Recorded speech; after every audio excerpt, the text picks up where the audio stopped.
It's Tuesday, and you know what that means. Jersey First TV probably brings you a special Tuesday night primetime edition of Real Talk. And yes, I am New Jersey's premier award winning journalist, top 50 Latino, as voted on by the Latino Spirit Online magazine. Certainly the weapon of mass disruption in Garden State media. Obviously, I'm hearing the people's choice and the people's voice. And certainly, ladies and gentlemen, even with this nice little beard, the most handsome face that runs the place. Yes, it is me, Fernando Uribe. Once again, folks, happy September to all of you. Thank you for making, obviously, this a part of your Tuesday night viewing. Certainly want to thank you all for tuning in from wherever and however you may be doing so via Facebook Live on StreamYard, also via the Jersey First YouTube page and all of our social media platforms. Happy September, ladies and gentlemen. I don't know about you. I'm happy the summer's over. It's September. The NFL returns. This Sunday will be, obviously, folks, we'll have football every Sunday until February. And I'll tell you something right now, ladies and gentlemen. I'm excited for the 2023 season. Of course, I'm excited to be there this Sunday night for my Dallas Cowboys invading that dump in East Rutherford in the swamps there, that bandbox of a building, MetLife Stadium, as they visit the New York Football Giants in the Sunday night NBC opener. Folks, I'll tell you something. It's, you know what? It's that great time of year. The leaves will be changing color. Obviously, Halloween's around the corner. But most importantly, folks, football's back. And I'm excited about that. It's also election season, ladies and gentlemen. So a lot to talk about between now and November the 7th. Hey, no one's covering this election season better than Jersey First TV. Always remember, ladies and gentlemen, listen, whether it's on any of your devices, don't forget to like Real Talk with Fernando Uribe and Jersey First on Facebook. Of course, follow us on Instagram and Twitter at Jersey First. Of course, check out my own Instagram and Twitter at the Fernando Zone. Hey, click that subscribe button real quick on YouTube, and you'll be obviously notified of all the great content brought to you by Jersey First every single week. And of course, wherever you get your podcast, whether it's Spotify or SoundCloud, hey, as you're getting the kids ready for school, driving them to the bus stop, maybe you're going back to campus, maybe you're just doing food shopping, whatever it is you're doing, ladies and gentlemen, download Jersey First from a PC, Mac, smartphone, or tablet, and take it with you as we begin the autumn months here in 2023. And I cannot say enough, ladies and gentlemen, how proud I am to be a part of the Jersey First TV team. Without a doubt, we are educating and advocating for all the residents of the state of New Jersey, now more than ever, folks, as this state is a mess. The Emperor, Phil Murphy, continues to destroy it. His little lapdog, the Attorney General, Matt Plotkin, gladly enables it. And, of course, we have a lot of left-wing nonsense permeating throughout the State House. But, folks, never on Jersey First TV. We're advocating for you and educating the general public every single week. Brand new episodes of The Nader Narrative come to you every Thursday, hosted by the incredible Elizabeth Nader, and certainly brand new episodes of Bridging the Gap by AJ Malilo and Stephen Rombola, also premiere on Thursdays. By the way, I just saw their episode today.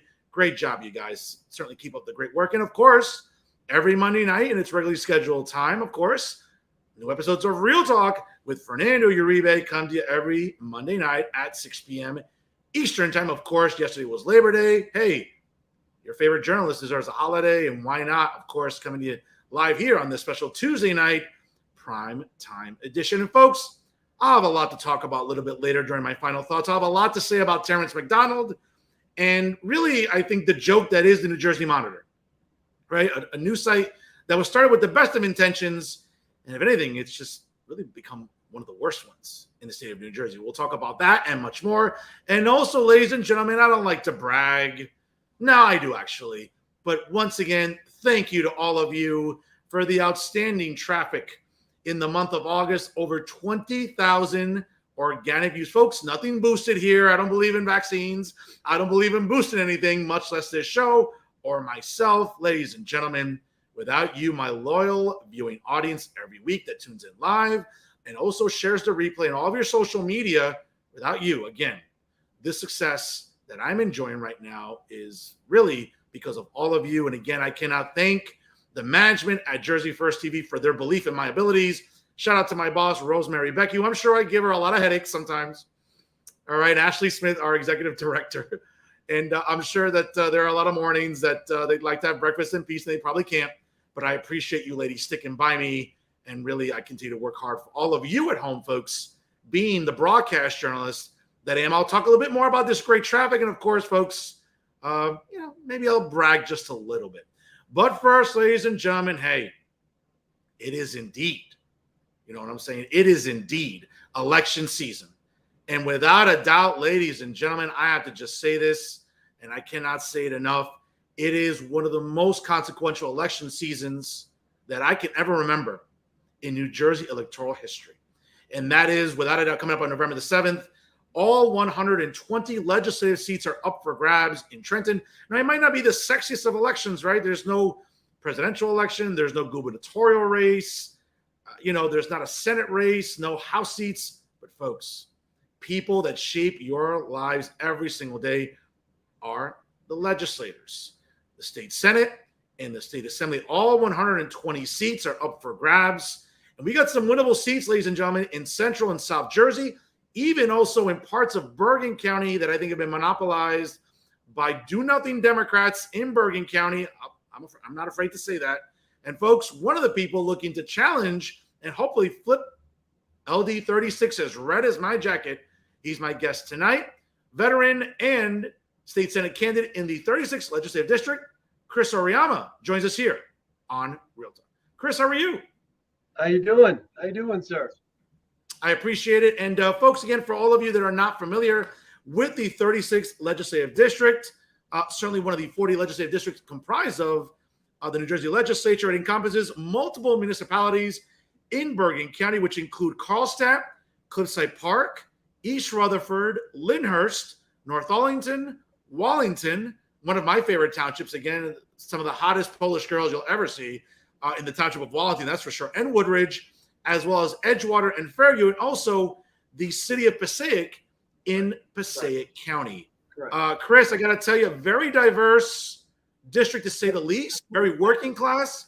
I know you ran in 2021, a good showing, obviously, certainly the incumbent, in a district that, quite frankly, leads very heavily Democrat in terms of registrations, with 40%. I know Republicans are they're starting to shave into that lead a little bit, but 40% of registered voters continue to be unaffiliated in that district. And you got a really good showing in 2021. What did you learn from 2 years ago, and what motivated you to run now in 2023? Okay. Well, I'll tell you what, we've learned a lot. I mean, the district changed a little bit, as we were talking about. We lost 5 towns, but they were smaller towns. It's about the same population-wise, maybe votes-wise. I think actually votes-wise, it may have benefited us to some degree. We learned a lot over the last 2 years because we stayed engaged. We were running, helping the congressional candidate here. We stayed engaged with him. We kept increasing our group of people, our network. We increased it exponentially since then, because at that point we had to be written in, because it was our first time running, and we were getting signatures, and it kind of got there was just some mistakes that were made, and we had to get written in. So we came that close the last time after having to be written in. So we've learned a lot this time. We learned just right. We made sure our signatures were perfect. We made sure we got all Republicans, and verified that. So, and we also got way more than we needed just to be on the safe side. So we learned a lot over the last 2 years in those regards. Well, Chris, it's interesting because, again, looking at this breakdown, looking at this district, as I mentioned at the top of the show, it's a very working class district. You're looking at townships like Carlstadt, Cliffside Park, East Rutherford, very suburban-ish, kind of still in an urban area per se, but very suburban. North Arlington, obviously great township like Wallington, Woodridge, Rutherford, very working class, but yet still pretty affluent areas in LD 36. Is that fair to say? Yeah, yes, yeah, absolutely. Because especially you have Edgewater, which obviously is very affluent. Rutherford is pretty affluent. North Arlington, Lyndhurst, they're definitely middle class. Same thing, Carlstadt, Woodridge, all middle class areas. Cliffside Park, there's definitely some affluent parts of Cliffside Park. Dr. Oz had an amazing house there, beautiful house. I actually went to. Now, when we think about this election season, and I've talked about this at length with other candidates, last week I had State Senator Declan O'Scanlan on, right along the Jersey shoreline. Obviously, within his district, 2 municipalities have been targeted by the emperor and his lapdog, Maddie, the attorney general. And more on that later, though. But it just seems that, in a climate, though, Chris, where at the national level, we have a president that is really incoherent, a president that there is not one metric you can give me. And I'm not trying to be argumentative or combative with my audience, but again, and I mean this generically, there isn't one economic metric you can give me that is telling you right now that you're better off with Joe Biden and the cackling hyena that is Kamala Harris as his vice president right now. And we'll get more to the national level in a moment, but in a state where, Phil Murphy continues to doom this state with taxation. The gas tax conveniently is going up October 1st, which was not really talked about. It was sort of snuck in, with the state budget. No one's really talking about it now. I'm one of the few journalists that really advocates for fiscal responsibility in this state, because God knows the clowns throughout the state and the liberal media don't do that in New Jersey, but I'm the only one doing that. What's interesting, though, is that here is a climate that we're living in where the budget is getting fatter than the latest girls they're auditioning for Victoria's Secret models, okay? We're seeing taxation after taxation. We're seeing wind turbines that are harming the environment. We are seeing woke nonsense where grown adults, Chris, apparently didn't take high school biology when they should have taken it, okay? And want to lecture me about science when it suits them. This is a climate, Chris, where I think Republicans in districts that have been really held by incumbents like yours. We have that useless senator down in central Jersey that proposed a plastic bag ban, her enablers. This is a climate, I would say, Chris, that is ripe for the pickings for a couple of upsets. Why do you feel your ticket in LD 36 can be one of those upsets? As you were talking about with all the curriculum, all the sex ed standards, all the things that they're pushing, I could tell you when I'm out there, I'm in places, Cliffside Park, that definitely lean more Democrat. But when I talk to people about what they're like, the minute you say what they're being taught in the schools, you have a visceral reaction like, oh yeah, I don't like that. I don't like that. Yeah. And I tell them, look, the only way that this is going to change is through legislation, right? Legislation brought it here. The only way to get rid of it is to repeal it and put in legislation that focuses on the fundamentals, especially, and I think a lot of people are sick of the one party rule. You see a lot of that. People just, they know, and I can tell you, it's funny. I was just telling somebody, I'm from Hudson County. Originally, I was born and raised in Hoboken and very nice. Jersey City. I'm a Jersey City fireman. I was a captain, retired, and then I moved out here. Thank God, and I live in Lyndhurst. Me and my twin brother Craig. He lives like less than a mile from me, and I love it out here. But I got to tell you, it's so crazy how scary it is for people. Like when I went to run, people like, you're gonna run? This is you don't understand. You can't just run. And there were people saying maybe you shouldn't do this, and you're like, I don't understand. Like I want to run because I don't agree with what's going on, and that's the way this system works. Consent of the governed. You lost my consent, and I feel like I have to replace you, and put in a more fair and balanced government, because we don't have that right now. Especially when you talk about Murphy. That's the other thing too. People know that Murphy's doing that. Oh, absolutely. And folks, if you're just joining us right now, it's 7:13 here on the East Coast. If you're just joining us live, click that share button, folks. Sharing is caring. My guest tonight is State Senate candidate Chris Auriemma out of LD 36, joining us here live on Real Talk via Jersey First TV.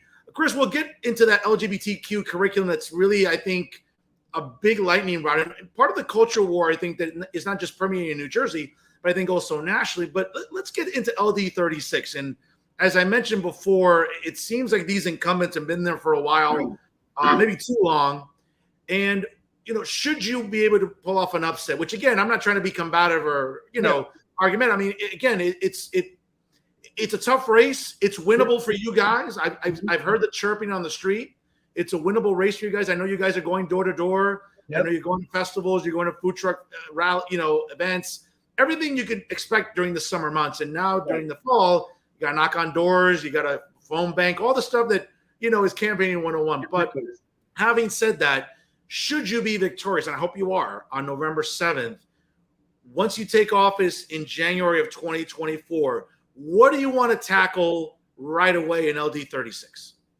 Well, the first thing that I want to tackle, again, is repeal the 2020 SEL standards.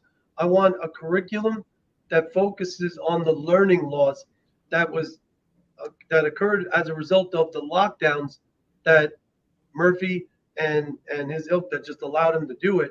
So that's the first thing, is a curriculum that focuses on take all the politics out of the curriculum and out of the classroom and focus on the fundamentals, reading, writing, arithmetic, and stop teaching all the sex. Because I could tell you when I talk to constituents and I tell them, what kids are learning at 5, 6, 7, they say there's no room for that. That should not be occurring. So the first thing is that, and also raising the age to transition to 18, because I personally believe that a child can't make this decision. You can't smoke. You can't. There's all kinds of things you can't do before your 18th birthday, and life-changing surgeries is definitely one of them.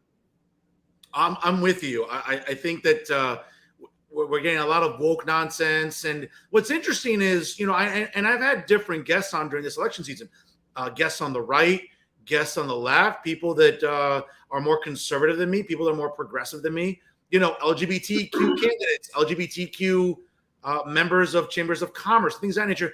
And I've always been consistent where, listen, you love whoever you want to love, marry whoever you want to marry. It doesn't bother me. Listen, I say it all the time. I think gay people should be as miserable as straight people if they want to get married. God bless them, whatever. Go be miserable. However, what bothers me is this sort of belief. And again, listen, funny story, over the summer during Pride Month, the mayor of Hoboken, wanted to take me to task because of comments that I made on Twitter about Pride Month. And they were not homophobic. They were not transphobic, but I was very, very specific about why people like Mayor Ravi Bala in Hoboken and other far left progressives, when it suits them, pander during Pride Month. And I just not only double down, I triple down on, their nonsense. And the mayor wanted to call me out on Twitter. I cooked him like a Thanksgiving turkey on Monday on my show, and rightfully so, he deserves it. And I think anybody else who wants to call me a homophobe or a transphobe, which I am none of those things, but what I don't believe in though, Chris, again, you can have Pride Month. You can have events pushing for equality. God knows I have a lot of friends from undergrad and grad school that are gay, LGBT, whatever. And I get it that they're still struggling with their identity. I get all that. It's unfair. There's a lot of reasons, Chris, to dislike me.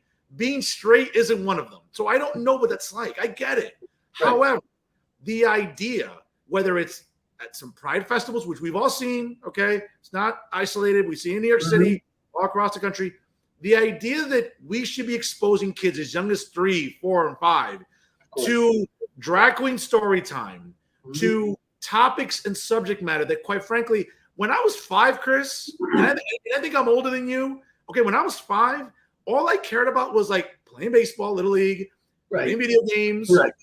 I could barely tie my shoelaces. Yep. The idea that gender identity and, asking, having teachers push curriculums that make me wonder what I am at 5. I'm sorry. That's not healthy for a child.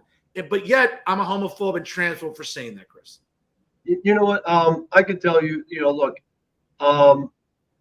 first of all, language has, words have meaning, obviously. So, say you're folk, you live in a rational fear of a person. You have a genuine, normal fear that children are being corrupted, right? Doesn't mean that you're not afraid of any group or any person. You don't have an irrational fear of, because that's what it is. You just have a fear that children will not be able to grow up in a normal way, just and learn what sexuality, whatever they are, organically, right? The way that a normal person would learn it, without being, push stuff that will confuse them, because they don't know. Especially, I mean, you're 5 years old. Again, like you were saying, I was watching GI Joe, and I couldn't wait for Saturday morning to get up for the cartoons and kung fu movies. Right. Yeah, And, that's right. Yeah. Good man. Good yeah, man. and I tell you this. I always tell people. I said, so in the Army, one of my jobs, it's called the S3, the training NCO, right?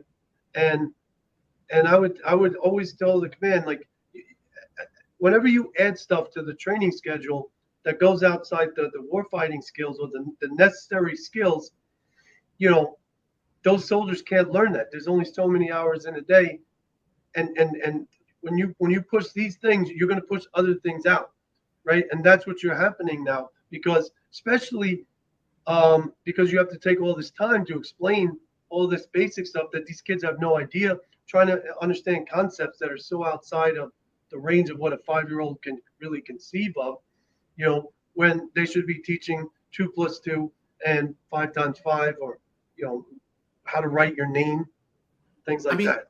I mean, Chris, this is the funniest thing.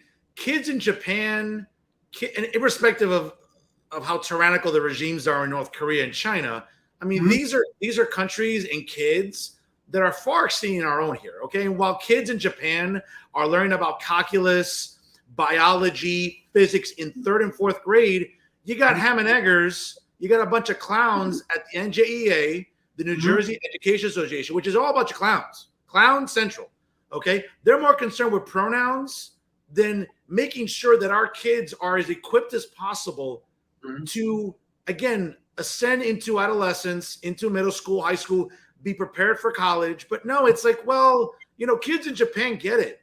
Kids, in the Far East and Asian, all these Asian countries, these are small children learning curriculums that are challenging at 1st, 2nd, 3rd, 4th, 5th grade. Here, well, we got to make sure, hey, pronouns, and we got to make sure that, we know about the 55 genders, which is nonsense. We're preparing our kids to be soft. We're preparing our kids to be ill-informed about biology. And most importantly, we're preparing our kids to just be triggered over anything. And I'm sorry, it's a generation that I just cringe thinking about.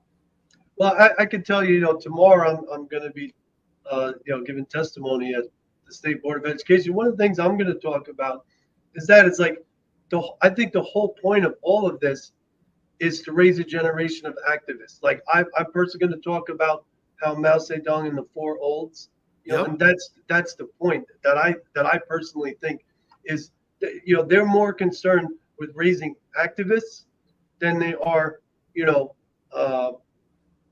strong emotional adults that can succeed in life, right? I mean, how many people that they graduate high school, they go to college, the first thing, and then they have to take remedial math, remedial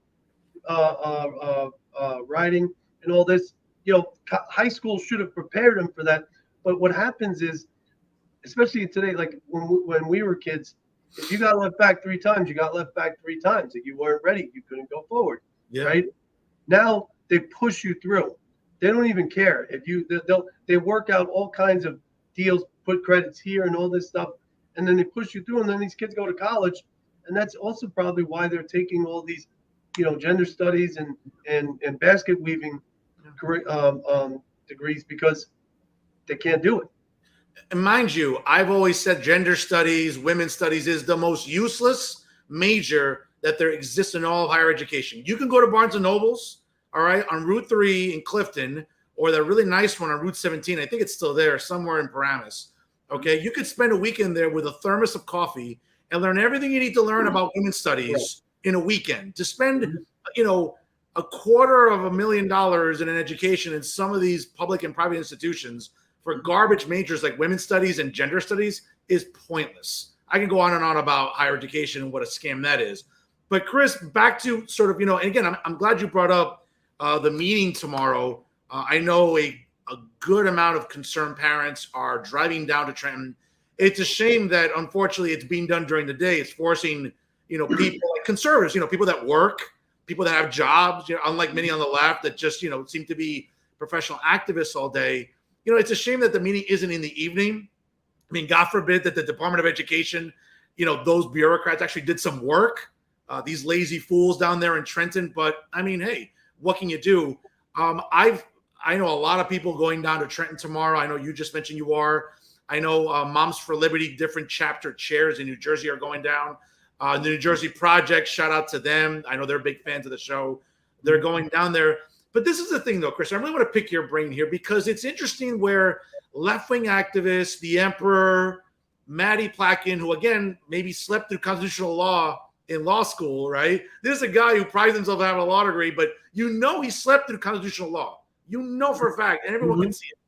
What's interesting, though, is that parents going down tomorrow to Trenton, Chris, are no different than parents going to Board of Ed meetings. Because, again, newsflash for everybody at home, here's a little bit of a civics class I'm going to teach in 10 seconds. Your property taxes, folks, homeowners, property tax, building owners, whoever, your property taxes pay for the budgets of schools in the district that you live in. So if anyone's going to have anything to say about school budgets and what's being taught or not taught, it should be parents, and they have every right to say that. It doesn't make them homophobes or transphobes. It makes them concerned taxpayers. Chris, where am I wrong? No, you're not. I mean, I can tell you, look, I talk about this all the time when I'm talking to people out there. I said, look, you pay for these schools. These are your schools. I know they call them public schools, and they don't belong to the state. They are your schools, your property tax pay for it. Of course, you have a right to say what doesn't or doesn't go in those schools. And how dare they, because bully you into and I can tell you, there's a lot more than just Plotkin. There's lists. I think they're called HIB lists. Like, so if you go to the school, they put you on these lists and say, oh, these are problematic parents, and then the kids kind of have like difficulty. I can tell you some of the things that I'm hearing about by talking to some teachers that I know. This is reminiscent of when I was in Iraq the first time, and I was talking to one of the people there, and I was asking them how it was like there, and they said like the kids would go in school. They were taught to report the parents if they were saying something bad about the regime, and you're starting to see more and more of that, where the state, the government is using the kids as a weapon against their parents, and that has to end. And you're not wrong. I mean, these are our schools, and I'll tell you what. I'm going to say tomorrow, if you want to make it easier to sell school choice, because again, these rules only apply to the people who can't afford to get their kids out of these schools, right? Yeah. So public schools have to be, school choice is going to start becoming more and more of a net positive, where people are going to start saying, yeah, I think we need this. Absolutely. Folks, it's 7:27 here on the East Coast. If you just joined us live, hey, click that share button because sharing is caring. My guest this evening is New Jersey State Senate candidate out of LD 36, Chris Auriemma. Join us here on Real Talk. Chris, let me ask you this as well, because I get in a lot of trouble. I piss off everybody. I piss off Republicans. I piss off Democrats. I piss off conservatives, liberals, progressives, communists, socialists. I piss off everybody. I'm good at it. What bothers me about this election season, and 2 years ago, the NJGOP made some gains in the assembly, 8 seats. Arguably, one of the biggest, if not the biggest, political upset that I can remember in quite some time was Ed Durr defeating then Senate President Steve Sweeney. Yeah. Okay. And certainly I think it was great momentum. But, unfortunately, the harsh lesson there, and I was the only journalist to call this race the way it was, I knew that Governor Murphy was not popular. And I knew that if Jack Ciattarelli was a little more aggressive and I think a little more forceful, he wouldn't have lost by 3 points. And, Republicans, unfortunately, and here are some numbers that, again, should piss off every Republican, especially in a year like this year, where this is the only, there are council races, county commissioner seats, things of that nature on the ballot in this November. But at the top of the ballot, it's all the legislative seats. Correct. Okay. In 2021, 39% of registered Republicans statewide came out to vote. if even so much as 10%, let's just say half of registered Republicans came out to vote, we'd be talking about Governor Ciattarelli right now. We'd be talking about a guy who, again, and I like Jack personally, and irrespective of what's come out about Jack and this and that and his personal, again, that doesn't concern me. I like Jack personally. But the problem is Jack was symptomatic of this sort of very complacent climate that permeates with the NJGOP. And for the record, I'm not looking for a job. Okay, I'm very good in education and in media. I don't care to be an operative. I don't care to get one of these little jobs with the NJGOP. That's not my concern. But in a year where, again, the NFL starts this week, so I think I'll use an analogy that everyone can appreciate as football fans. The wind is to the back of Republicans. There's a lot of metrics where Democrats are very unpopular. Case in point, the migrant situation, what's coming out of New York City. I'm surprised the emperor, who ran on making New Jersey a sanctuary state, and we'll get to that in a little bit too, right? All of a sudden it's like, whoa, hold the phone, folks. I don't want that in my backyard. And it seems like this is a message that Democrats gotta, be a little careful with, right? Because, many Democrats, far left Democrats in Trenton, they love to coddle illegals.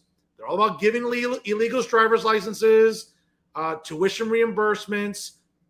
Folks, money from the state budget is taken and put into a legal fund to provide legal representation for illegals.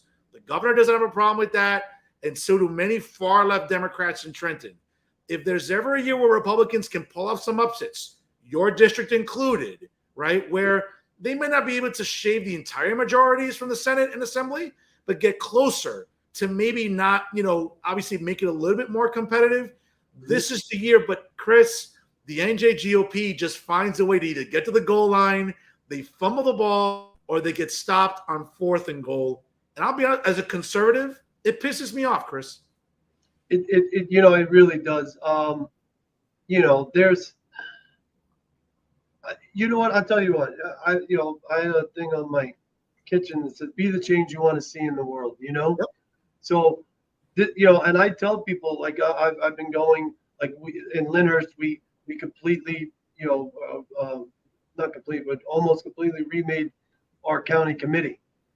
And I said, if you don't like what you're seeing, well, then join county committee, get on the county committee, because a lot of people there are so many of these towns, especially if they're so-called Democrat towns, they don't have like any county committee. People will join these groups, and like I know in Fairview, there's a whole bunch of empty seats.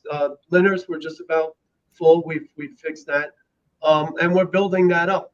That's the problem. So if you want to change the GOP, well, the people change things. You know what I mean? It's not like a mountain that gets moved. You know what I mean? It's a pyramid that gets built. And Chris, and what bothers me is, again, and listen, as someone who ran for state assembly in 2011, I know firsthand the incompetence of the NJGOP, where they're very comfortable putting some money into certain races. They want to keep certain districts that they know they want to keep the safe ones. They may or may not, put as much effort in to help out other. And again, in a year like this year, where in Central and South Jersey and in parts of Bergen County, where we're having, these career politicians like Paul Sarlo, Linda Greenstein, okay, others in Central and South Jersey, right, that have just been there forever. Democrats have had a majority in the legislature for over 20 years. Now, let me preface this by saying, because I don't want anyone to take it out of context, where I live in LD 33, my mayor is also my state senator. Brian Stack is not this crazy progressive. He's a center-left guy, sure, but he believes in being fiscally responsible, keeping property taxes down, not, acquiescing to irresponsible spending. That's not him. The problem with my state senator is that he's outnumbered by so many of the far-left progressives, all these woke fools that, again, are trying to make New Jersey the California of the East Coast. Folks, have you seen the disaster that California is?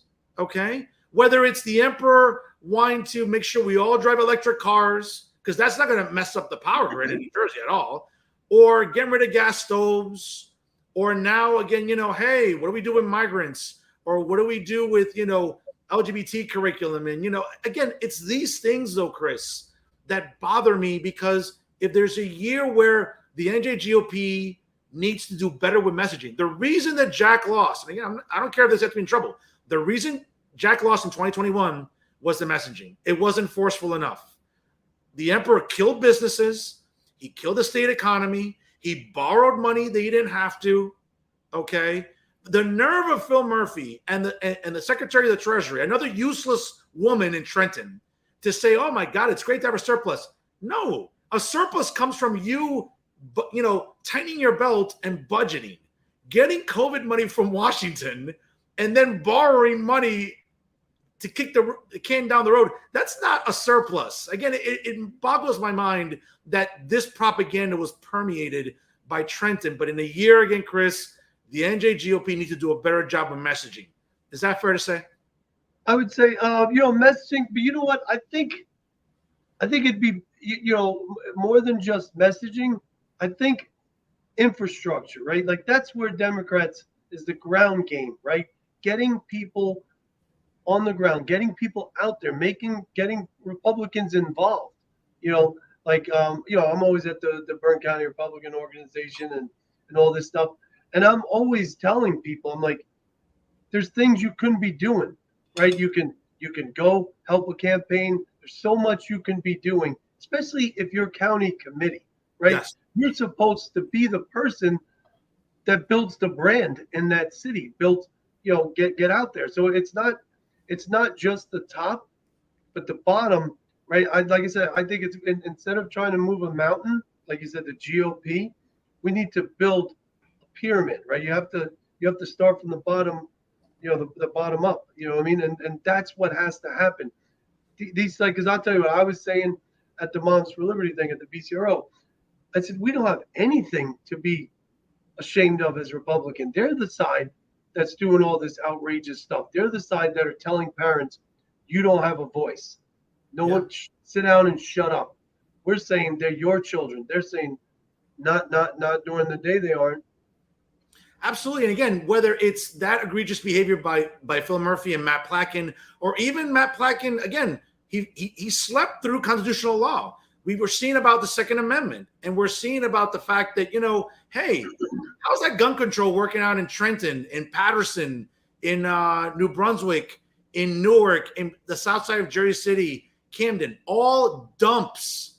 And again, I lived in New Brunswick as a Rutgers alum, so believe me, it pains me to say that. But these are all dumps. How's gun control working out for Maddie and a lot of these far-left Democrats in Trenton, which boggles my mind because they have around-the-clock security. So, hey, they're good. But regular people like you and I, Chris, hey, to hell with Fernando and Chris, hey, that's your problem. You know what? And it's funny because, I had a post about this the other day. I said, you know what? If you're so much for gun control, how about when you arrest someone committing a crime with an illegal, unregistered weapon, you actually prosecute them, and make it so hard, legally, that if you're caught with an illegal, unregistered weapon, how about you focus on that? Because that's where the crimes are being committed. People who have registered, law-abiding citizens are not committing crimes with these guns. That's a fact, right? They were trying to make it to where if you have a gun, you had to keep your gun in one case, in a case, and the bullets in another, and the ammo. And I had called my representative's office. I said, what am I supposed to do if someone breaks into my house? Throw the safe at them? I said, how is this supposed to work? How about you focus on the criminals who are really committing all the violence with guns? It's not law-abiding citizens that are doing that. Yeah, absolutely. It just drives me crazy that Matt Plotkin is so tone deaf on this issue. And, again, the Supreme Court ruled on. Isn't it funny when far-left Democrats like the Supreme Court decisions and when they don't, and they get to sort of pick and choose? It's really, really funny. Chris, real quick, I know a point you mentioned before about sort of, the role of parents and parents objecting to what their kids are exposed to. It's always interesting. Like, drag queen story time, it's always about, let's do it in front of kids. How come we don't see drag queen story time in jails or in senior centers? Let's send all these drag queens to jails and have them read to inmates. I would love to see that. I'd pay money to drive them to, to pick your prison in New Jersey. If reading is so great and you think you're doing nothing wrong, listen, go to jail. Go to jails and state prisons. Go to senior citizen homes and see how well that plays in those environments. I'd love to see that. Chris, before I let you go, it's 7:40 here on the East Coast, folks. It's again, joining me live right now is State Senate candidate in the 36th Legislative District, Chris Auriemma, join us here on Real Talk. Chris, it's the fall season. Obviously, the leaves are changing colors. We're seeing people, I think, in a year like this one in New Jersey, get as engaged as ever when it comes to these issues, not just the culture war issues, economic issues, obviously parental rights, I think is really, again, at the top of the food chain, as they say. But getting back to LD 36, I know you talked about infrastructure. What else are you seeing in the district? I mean, again, these are very different towns. I mean, the concerns of residents on River Road and Edgewater and along Palisade Avenue and Fairview and Anderson Avenue are very different than what's on Ridge Road in North Arlington, and very different than what's going on, let's say, in other parts of the district. Aside from what you mentioned before, what else would you want to tackle should you be victorious coming up on November 7th? Well, I can tell you one of the main things in that regard is you were talking about school funding before I came on and all this and the property taxes. The appropriation of the school board funding, that needs to change, because our South Bergen is treated like we're all, the most affluent districts. I'll give you an example. My city, Lyndhurst, is 22,000. We get the same amount of money as East Newark and Hudson County, and they have 2,700. It's about 9 million. Sure. Things like that has to change, right? That our cities get, Woodridge, all these towns get nothing in school aid funding, and so that has to change. It has to be based on population, because the Abbott's rulings and how money is appropriated was based on property poor districts, right? But the rising tide has lifted all ships. I mean, there is no town in New Jersey that you can buy $100,000 house. You can't even buy a $100,000 condo in any city, no matter good or bad. So that needs to change. That you change our school aid funding. If we got an extra 3-4 million in Lyndhurst, that changes. Property taxes can actually come down. There's ways that we can actually do it. Now, will that affect some other districts? I mean, I guess, but you know what? I'm worried about District 36. I could, whether it be Central, South Jersey, North, I don't care. I'm worried about the cities in my district. That's all I care about. Chris, before I let you go, can I get a little bit of a guarantee here that should you be victorious on November 7th, that you'll be more of a regular guest in 2024? Can we agree on that? Absolutely. Absolutely. I love this. Absolutely, my friend. All right. Can I just give our website? Well, no. We'll get to that in a moment. I just want to sort of give our audience a little bit more perspective about Chris Auriemma, the candidate, the guy. So Yankees or Mets? Say again? I just want the audience to get to know Chris Auriemma, the guy. Okay, so my name is Chris Auriemma, 23 years U.S. Army, 2 combat deployments in Iraq. Then I became a Jersey City fireman, made it to captain. I retired in October.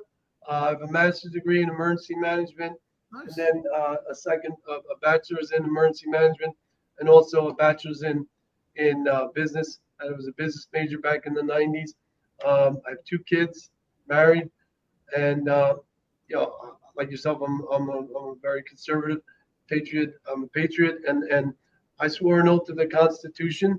I used to carry a copy of the Constitution in my cargo pocket. This isn't just some story that you hear. My friends can actually attest to this. And I used to tell my soldiers, you swore an oath to fight and to die for this thing. You should know what it says. And I'm not a lawyer, and I know the Bill of Rights probably better than most lawyers today. Absolutely. A great background. A little bit more here, Chris, real quick. Yankees or Mets? I would say Yankees. Giants or Jets? Jets. Okay, interesting. Same as my dad. Long-suffering Jet fans. Maybe this is the year Aaron Rodgers maybe brings that title, right, to that Super Bowl, elusive Super Bowl. Devils or Rangers? I never really watched hockey, but I guess the Devils. Okay. Basketball, Knicks or Nets? Knicks. All right, good stuff. A good glass of wine or a glass of scotch or bourbon? Glass of wine. Okay, red or white? Red. Okay. DC Comics or Marvel Comics? Marvel for sure. All right, good stuff. Star Wars or Star Trek? Star Wars. All right, good man. Folks, he is Chris Auriemma. Again, Chris, I want to thank you for your time tonight. I know you've been very busy. I know you've been hitting the trails hard, you and your ticket. Certainly, I appreciate coming on here and really believing in Real Talk with Fernando Uribe and also believing in Jersey First TV. I cannot thank you enough for coming on and, again, dedicating a portion of your day where you could be out knocking on doors. So I do appreciate that as September is here. Again, all the pertinent campaign information, websites, social media handles, everything. I'll give you the last word. Yeah, our website is ld36army.com. You can look up my name, Facebook, Chris Auriemma for New Jersey Senate, and you'll find my page is 26,000. Pretty good page, and I'll share your stuff on there.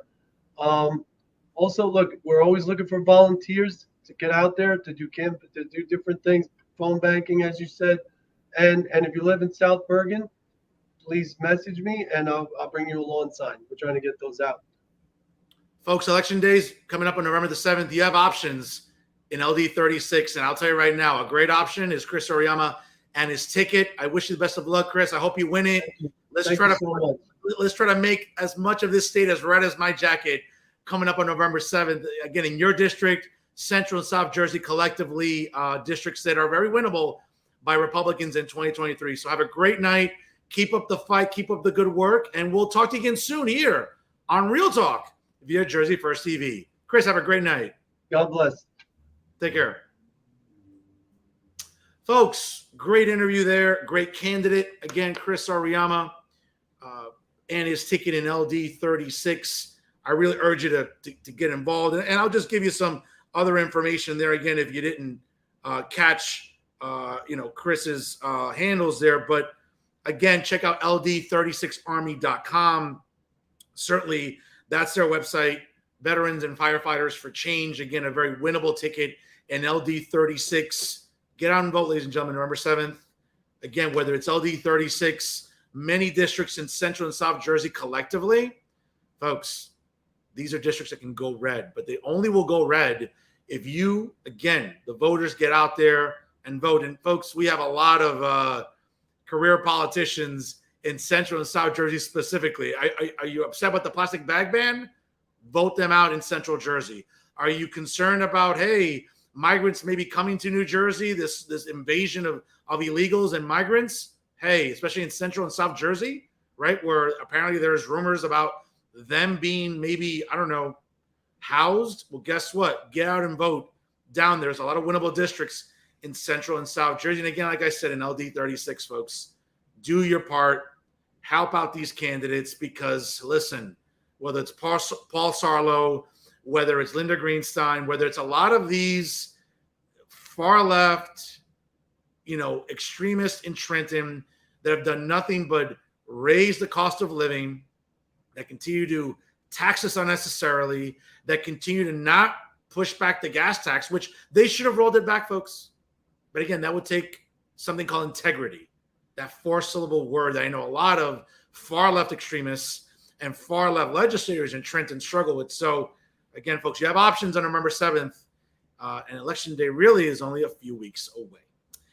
Folks, before we call it a night, I got to chirp a little bit, right? Because, when we talk about what's going wrong in New Jersey and, quite frankly, the disservice that we decide to do here in New Jersey, right, to media and everything else, folks, it's time for final thoughts. And this week, ladies and gentlemen, as I like to do every single week here, I like to call out bad journalism. Or really not irresponsible, because irresponsible would mean that you don't know what you're doing. No, they know what they're doing. A lot of these awful journalists in New Jersey not doing their jobs. And I know in the recent weeks I've sort of picked on a collective group, but now I'm just going to sort of pick on them one by one because they deserve it. And this week, folks, I really have to take to task Terrence McDonald from the New Jersey Monitor. Okay, folks, other than Matt Friedman, who, I mean, let's be honest, and you look at him, other than suspecting he walked out of a methadone clinic, right? Is there a more insufferable looking douchebag in New Jersey media than Terrence McDonald? I mean, he has competition. He's got Matt Friedman, he's got Tom Moran, okay, he's got Max Pizarro, Jay Lassiter, Charles Style, okay. But if there was ever the picture, if there was ever the textbook definition, okay, of the typical douchebag right there, I mean, folks, he's right behind him. And Terrence McDonald is really unique because Terrence McDonald is a guy who I used to have respect for. A guy who grew up in Hudson County, cut his teeth in the business. Okay, wrote for the Jersey Journal. Great reporter. Again, I don't doubt his ability to write. The problem is, Terrence has gone so far off the reservation, he's gone so far left, that he doesn't know where he is anymore. And occasionally, and folks, by the way, when the New Jersey Monitor started, I applauded it. I said, wow, this is a news site that seems to be pretty, down the middle, pretty fair and balanced. But now it's just become another left-wing propaganda rag, along with Insider NJ, the Star Ledger, NorthJersey.com, NJ.com, and other news sites. Okay? Where the New Jersey Monitor, again, in the beginning was something you could applaud. Now you can't. Now, do I like reading the New Jersey Monitor? Of course. Whenever Sophie Nieto Munoz has an article, I mean, hey, I like to read it just because I want to look at her picture. I mean, folks, believe me. All right? For all you straight males out there, trust me. If you're reading the New Jersey Monitor, you're reading for that too. Believe me, she's great to look at. I never complain when she comes on my phone. But having said that, aside from, checking out Sophie's articles and looking at her picture whenever it's online, that's great. But Terrence McDonald likes to get very sanctimonious when it comes to his editorials. And here's one that, I have to laugh when I hear Terrence McDonald get all on his high horse. He writes, Governor Murphy flip-flops on aiding immigrants. No, aiding illegals. Terrence, again, right from the get-go, Terrence isn't even being intellectually honest. Okay? It's this invasion of migrants, okay, and illegals crossing the border. Again, where this president and this vice president have done nothing to secure the border. Right? The first sentence should tell you everything you need to know about Terrence. And again, how blatantly dishonest it is. Governor Phil Murphy's opposition to a plan to bring asylum seekers to Atlantic City is shameful. Just 6 years ago, Murphy campaigned to become our governor by drawing a bright line between the kind of America Donald Trump wants. Yeah, I don't know, Terrence, maybe secure borders, making sure we're not acquiescing to illegals and coddling illegals. I know you like to do that. I know you believe in that. Okay, but that's not what Donald Trump believed in, as much as you wanted to think so. And the kind of America Murphy believes in. Right? Back then, before he became emperor, Phil Murphy said, quote, "The America I know is the poem at the base of the Statue of Liberty, written by Emma Lazarus in the 1880s. We open up for all to come here." Now, there are thousands of illegals and migrants, really it's an invasion, folks, who could potentially seek a home here, and Murphy wants to put up the no vacancy sign, which I am shocked at, because you would think if anyone's going to pander to this, it's Phil Murphy, right? Asked Thursday about a reported Biden administration proposal that New York City send some of the illegals that have arrived in the city to the federally owned Atlantic City airport, Murphy told News 12's Eric Landscorner that he's opposed to the idea.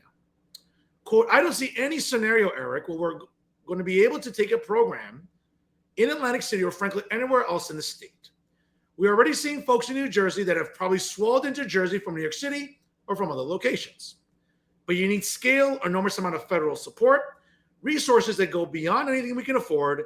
Putting all else aside, I just don't see it, and I would suspect that would continue to be the case." So again, Terrence and his little sanctimonious, very, scumbag entitlement aura that he gives off. So we open up for all to come here. Unless it's inconvenient, then stay where you are. Nothing about the theme of Lazarus's poem has changed in 6 years, but politically, Murphy's in a different world. The anti-Trump rage that propelled Murphy into the governor's mansion. Well, also, too, let's be honest, I mean, nothing against Kim Godano, but she was a lieutenant governor for arguably one of the most unpopular governors to leave office in 2017. So that didn't do her any favors. It was sort of a softball down the middle of the plate for Phil Murphy to get elected, right? That propelled Murphy into the governor's mansion has cooled with Trump out of the White House. Murphy cannot seek a third term in 2025. Thank the Lord. The sooner this guy's out of here, the better. So whatever job he's eyeing right now may require him to be a little less pro-sanctuary state. And the flood of people seeking asylum in the United States, that's not true, Terrence. We all know they're not all seeking asylum. They're illegals. They're crossing the border. They're flooding our schools. They're eating up our social services. Okay? They're overcrowding our homes. Okay? But you wouldn't know anything about that. You and your husband live in a very little cushy, probably nice little suburban house. You can't be bothered.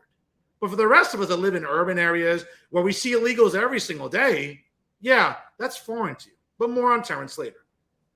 Right? It is no longer an abstract group of thousands of miles away. It is right here on our doorstep. I get that this is a complex problem. No, you don't, Terrence, because if you did, you would have been writing about it a lot sooner. You'd be saying, hey, whether it's President Trump or President Biden, close the border, secure the border, have a more comprehensive immigration policy, have a harsher, more enforceable immigration policy. But Terrence doesn't want to do that because Terrence would rather bitch and moan about how bad he has it during Pride Month in the state of New Jersey as a gay man. Folks, no one cares about that. I don't, least of all me. Okay? But that's what Terrence would rather bitch and moan about. Right? How bad he has it in New Jersey as a gay man during Pride Month when all we do in New Jersey is acquiesce and coddle the LGBTQ plus minus 1, 2, 3 ABC community. Really? More on that later. Okay? It would cost the state money. Really, Terrence? Wow. That's wow. Did you figure all that out by yourself? A lot of children would end up in New Jersey schools, again, overflooding our schools, that the schools did not think they'd have to educate. This entire thing was dreamed up by the Biden administration without any input from New Jersey. No, Terrence, it's an awful immigration policy enacted by this clown of a president and the laughing hyena he has as a vice president. So you could have been writing about this a long, long time ago, Terrence. But again, you choose to be sanctimonious. Okay? You choose to sit there with that annoying, insufferable, smug look on your face, whether it's, the profile picture that I just showed you, or whenever you show up on other media channels, right, to talk about this issue. Okay? He goes on to write, but that's a lot of the argument on the Republican side against letting asylum seekers into the country to begin with. But again, they're not all asylum seekers. Terrence is blatantly lying to you when we all know that they're just a bunch of illegals, right? That we don't have the resources, that our schools are already overcrowded. They are. That the federal government is not considering anything that affects localities. If New Jersey Democrats are conceding that, where does the party stand on immigration and on America as a refuge for citizens of the globe? Really, Terrence? Are you auditioning to become ambassador for the UN? I'm just curious. Right? The real problem here, I fear, is less complicated. Murphy's party worries about losing at the polls if they pick the wrong side of the issue, which they are. In November, all 120 legislative seats are on the ballot, and Democrats are panicking, Trenton. Don't kid yourself. For once, Terrence is actually writing something factual and correct. The party is comfortably in charge of the state house now, but they don't want a repeat of 2021, where the Republicans flipped 8 seats, mostly in South Jersey. Republicans are now eyeing a flip in South Jersey's 4th district, where the retirement of the district's longtime senator and new district boundaries give the GOP a better chance than it did 2 years ago. Hopefully they can win that. Parts of the district are a mere 30 miles away from Atlantic City's airport. Right? And of course, he goes on to reference another useless legislator, Assemblywoman Sadaf Jafar, who, by the way, a Democrat out of Somerset County, who she's chosen not to run for re-election this year. Thank the Lord. Okay, good riddance to this useless woman. Okay, January cannot come soon enough for me. She'll be done. We don't have to deal with her. But again, a lot of the nonsense and gibberish that someone like Sadaf likes to espouse is just echoed by people like Terrence McDonald. Told us that New Jersey politicians should take a step back and think about the asylum seekers as gasped people who need our help. Well, you know what, Terrence? If you're so concerned about asylum seekers and illegals, why don't you and your husband, right, pool your money together? Because I'm sure you're making good money now, right, by being the editor-in-chief of the New Jersey Monitor, right? You're getting those advertising dollars. Why don't you and your hubby open a shelter and let migrants in? And why don't you take care of them? Okay? As if we're not flooded already with illegals, not just in New Jersey, but all across the country, where a southern border has yet to be enforced, closed, or secured. Why don't you write about that, Terrence? Instead of this gaga, Crimea River, left-wing liberal nonsense, which you live on, which you, again, folks, whether it's Terrence McDonald or all the other liberal activists, they cannot blow a load in their pants enough, okay? When it comes to this bleeding heart, let's coddle illegals, let's acquiesce to illegals at all times. It's like, whether it's Terrence McDonald or the others, they're blowing a load on themselves in their pants about this issue. You should have been writing about this sooner, Terrence. But again, it doesn't suit you. It's not convenient for you. Now you want to jump on your high horse and go after Governor Phil Murphy. Listen, there's a lot to go after Governor Murphy on, okay? But the fact that he even sees the tea leaves and sees the writing on the wall, that should tell you everything you need to know about, hey, let's secure the border. Let's make sure we don't let any more of these migrants and illegals into the country, right? Again, suffocating our social services, overcrowding our schools, overcrowding homes, destroying real estate value of properties, because that's what they're doing. And that's not anti-immigrant, that's not xenophobic, that's the truth, folks. Take your pick and go across any of the 21 counties in New Jersey, and you'll see that I'm correct. But Terrence McDonald won't write about that, because Terrence McDonald would rather virtue signal. That's all he's good at. That's all he's ever going to be good at. Because when it comes to talking about the facts or talking about what makes sense, that's not Terrence McDonald, folks. And that's certainly not anybody at the New Jersey Monitor. Folks, that's our show for this week. As a reminder, once again, I want to thank State Senate candidate Chris Auriemma out of LD 36. Best of luck to him on November 7th and his ticket as they look to flip that seat red, that district red in LD 36. Folks, always remember, check out all of our great social media, all of our great content. Make sure you like Real Talk with Fernando Uribe on Facebook, of course. Like us on Instagram and Twitter. And certainly make sure that wherever, hey, whether it's any PC, Mac, smartphone, or tablet, when you're watching YouTube, click that subscribe button real quick and you'll be enrolled and subscribed to all of our great content that Jersey First produces every single week. And of course, wherever you get your podcasts on Spotify or SoundCloud, do me a favor, download it and take it with you wherever you go. Again, as we are in the month of September, hey, back to school. Shout out to all my fellow educators. Best of luck in the new school year. To all the kids out there, have a great school year. Again, it's a time to shine, excel in your academics, participate in sports, club activities, all that good stuff, folks, that the start of the school year brings us. So again, whether you're maybe driving down to the shores as it's so hot, hey, maybe you're visiting in-laws, making your kids lunch in the morning, whether it's whatever it is you're doing, okay? Download Jersey First and take it with you wherever you go in these fall months. Again, especially during this election season. And I cannot say enough, ladies and gentlemen, about how proud I am to be a part of the Jersey First TV team, always educating and advocating for the people of New Jersey. Of course, my amazing teammates, the incredible Elizabeth Nader, brand new episodes of the Nader Narrative premiere every Thursday on YouTube, also on Facebook, as well as LinkedIn. And of course, on jerseyfirst.org/TV. And also brand new episodes of Bridging the Gap hosted by AJ Malilo and Steven Rombolo. Again, shout out to Steven. Best of luck to you guys. And also AJ, of course, in law school. Obviously starting off there as the academic year begins. Shout out to two guys who I think will be incredible lawyers when it's all said and done. You can check out brand new episodes of theirs on Thursdays. Of course, brand new episodes, folks, of Real Talk with Fernando Uribe resuming their regularly scheduled time on Monday. Special programming note. Next Monday, folks, a double main event. Roselle Park Mayor and CD7 congressional candidate Joe Signorello will join us at the top of the hour at 7 o'clock. And later on at the bottom of the hour, Bergen County Chair of Moms for Liberty, Alexandra Bauer, will join me as well. A lot to talk about: parental rights, election 2024, election 2023, all that and much more, folks. Next Monday night, 7 o'clock Eastern time, again, for the latest episode of Real Talk with Fernando Uribe. Of course, folks, I cannot thank you enough for helping to make Real Talk the success that it is. Oh, and speaking of success, what would you know it, folks, for the month of August, that's right, 20,000 plus views, all organic. Okay, folks, I don't believe in vaccines. I don't believe in boosting anything, much less never boosting anything on this show. 20,000 plus, all organic. Folks, it is as organic as the produce section at Trader Joe's and your local Whole Foods. And of course, without you, my loyal viewing audience, who tune in every Monday night or Tuesday night sometimes, or share the replays, without you, family, friends, the haters, enemies, whoever, I know you're all tuning in every single week to the latest edition of Real Talk with Fernando Uribe. And folks, you know what? I'm deeply humbled by your support.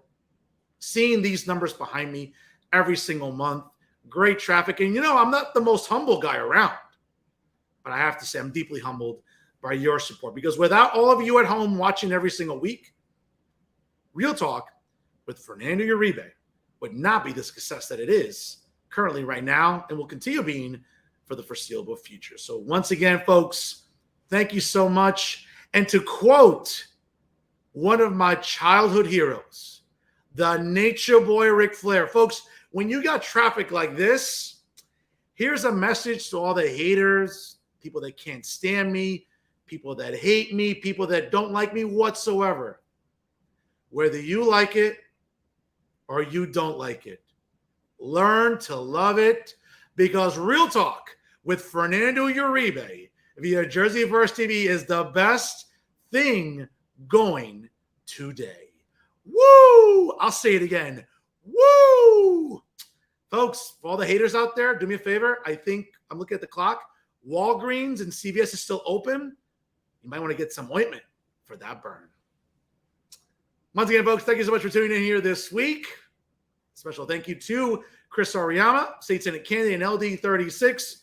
Can't say enough about his campaign. Great guy, great ticket. Definitely want to vote for them on November the 7th. Folks, again, to everyone tuning in here, please party responsibly. Enjoy it as the NFL returns this Thursday. And this Sunday, my Cowboys invade that dump in the Jersey Meadowlands. As my Dallas Cowboys come to town for an opening night, Sunday night NBC football. I cannot wait for what really is a Cowboy home game this Sunday. But folks, in all seriousness, please party responsibly. Enjoy the rest of your week. Again, for everyone going back to school, any age, best of luck to you. Have a great start to your school year. Always remember, folks, if you can't be good, be bad, baby.